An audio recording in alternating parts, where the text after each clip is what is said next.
Okay, so in the previous video, we had said that we want to be able to solve something like this. Now, in order to solve something like that, we need to kind of work our way up to it. And I'm going to use this example as a way to do that and also a way to explain a crucial step you need to take in solving any absolute value equation. So the problem's asking us solve the absolute value of x plus 1 equals 2. Now what that means is find values of x that when you plug them in here, they give you 2, a distance of 2.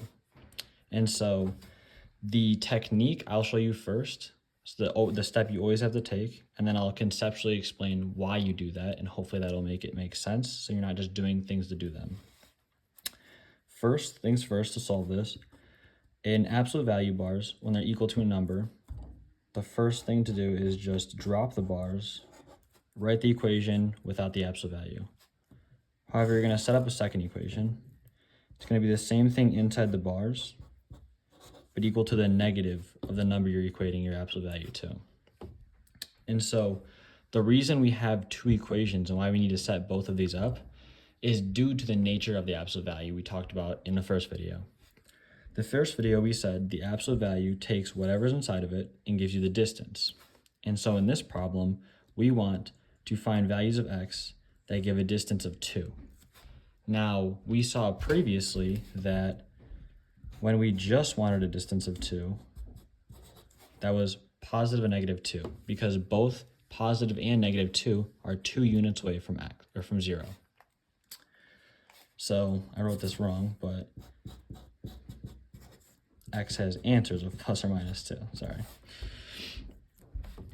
So when solving this, we want to find values of x that when you plug them in, they give us negative 2 before we take the absolute value and positive 2 before you take the absolute value. And so I'm sure you could already guess what those numbers are, but we're going to solve these anyways. So subtracting 1 from both sides of this equation gives us x alone, and that'll give us x equals 1. Solving the same technique over here, x equals negative 3.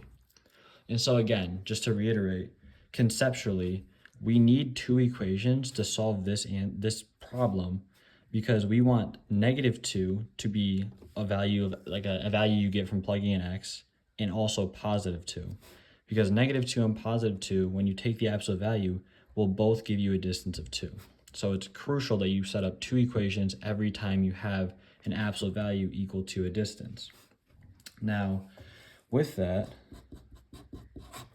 there's also a reality where you have something like this. 4. Now you don't have anything else inside anymore, but you have something attached outside. So this is, I should write solve, but this is 2 times the absolute value of x is equal to 4. Now, just like when solving any equation for x, like we did up here, we got answers of x equals 1, x equals 3. You need x alone to be able to solve for it. You need what x equals, not anything else attached to it. So before we do anything with this absolute value, we need to get x alone. And so whether you want to say this is going to be dividing both sides by 2 or multiplying both sides by 1/2, it is the same thing at the end of the day. Regardless, you'll get the absolute value of x is equal to 2. And the reason that happens is because 2 divided by 2 gives you 1, and 1 times anything is just itself, and then 4 divided by 2 is 2. And so now this has turned into something that we've seen before, and we know the answers to. This will give us x equals plus or minus 2 as our answers. However, if you wanted to think about it in the way we just did, you can still set up your two equations. They'll just be the answers, which makes sense because that's what we're looking for. So with that, I want to kind of set up a system of rules that you can always use, at least to check if you're going in the right direction when solving. And so the first step in checking an absolute value problem is asking yourself, I forgot the it, but can it be solved? Hard to talk and write at the same time. And what that means is, if this was equal to negative 2, you can't have a negative distance. So an absolute value can never be equal to a negative number. And so that's kind of where you would check for that. And you can stop right there. It has no solutions if it is. If it is equal to a positive number and you can solve it, the second step is isolate the absolute value.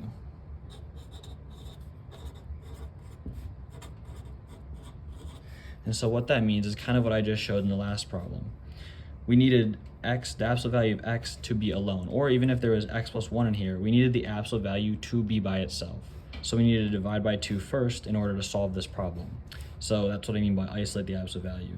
It goes the same way if you had, let's say the absolute value of x plus 1 equals 2. Now it's outside, but regardless of that, we still need the absolute value by itself. So you would solve like this.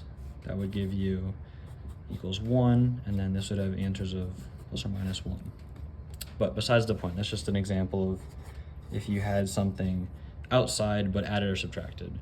Now the third step would be to set up your two equations. Sometimes your two equations are the answers, sometimes they need to be solved still.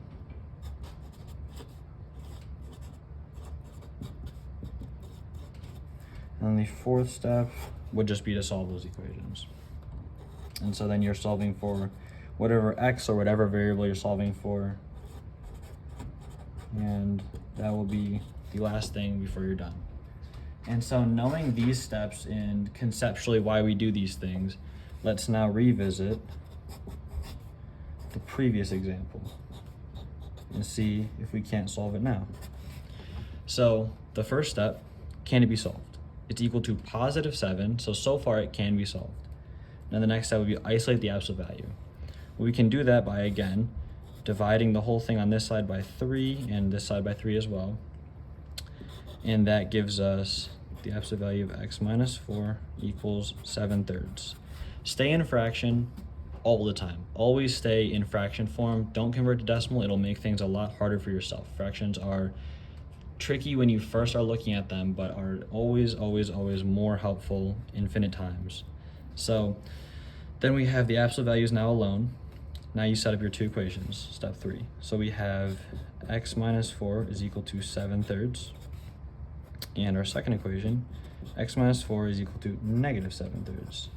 And so again, what this is telling us is we want to find values that when you plug in x, we get a positive 7/3 in this absolute value bar and a negative 7/3 in this absolute value bar. So that either way, when you take the distance, it is still 7/3 away from 0. And so without doing too much fraction math, because I'm out of room, I'm gonna just solve this in my head. So we're gonna say, x minus 4 equals 7/3.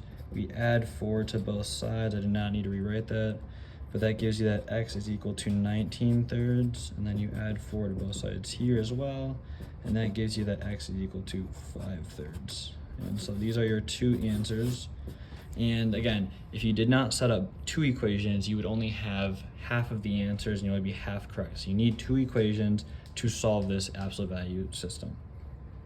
These are your values for x.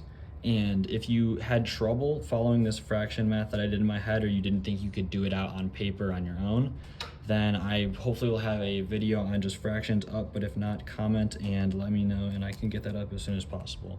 Other than that, thank you very much, and don't forget to like and subscribe.